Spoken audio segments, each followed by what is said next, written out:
Never think you are insignificant. What we say, what we do, does affect other people's lives. In the world that we live, it is very easy to judge the behaviour of other people and to come to wrong conclusions about them by listening to false media reports. As a result, people can be unjustly condemned. False media is not good, as Donald Trump says. It is so easy to be misled by false reports and to hold wrong views about people by believing them. It is so easy to be a victim and suffer the consequences of misjudgment by others. This can be observed by listening to the false media reports concerning Donald Trump.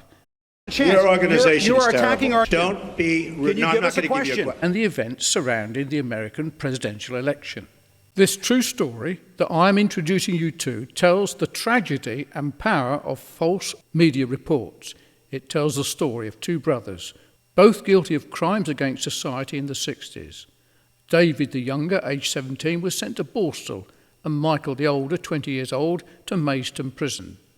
Their crimes were malicious wounding and carrying a firearm without a licence. On leaving Dover Borstal in 1968, David had a 3-year career of undetected crime until he experienced a Christian conversion after a bad experience on LSD, after which he turned his back on crime to follow Christ as best he could. At this point, David and Michael's life's paths changed direction.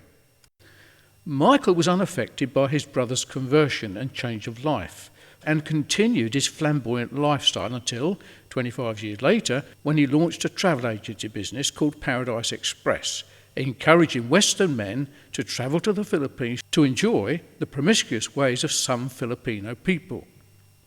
When David got news of his brother's arrest, he was shocked. Michael always protested his innocence, but David felt his brother had been stupid.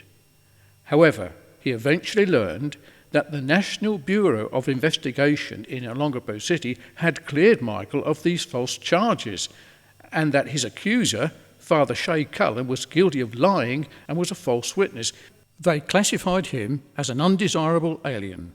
The NBI recommended his deportation.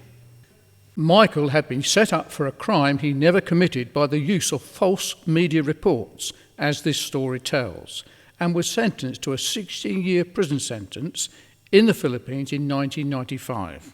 It was 5 years later that Michael turned his life around and he's back on his former lifestyle, being convinced that Jesus was the Christ, the Son of the living God, after reading C.S. Lewis's book, Mere Christianity.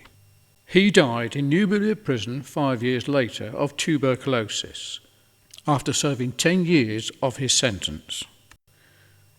The lessons to be learned are these. Do not always believe what the media says. We should not bear or carry false reports about people. This is gossip. Also, whatever judgment we pass upon others because of what we believe about them, then be prepared to be judged by the same standard that you mete out to them. We should make sure that we have the truth about a situation before we act. Remember, we have a judge who is greater than all the media. The following video playlist tells the story in greater detail for your education. To access the playlist, follow the links at the bottom of this video.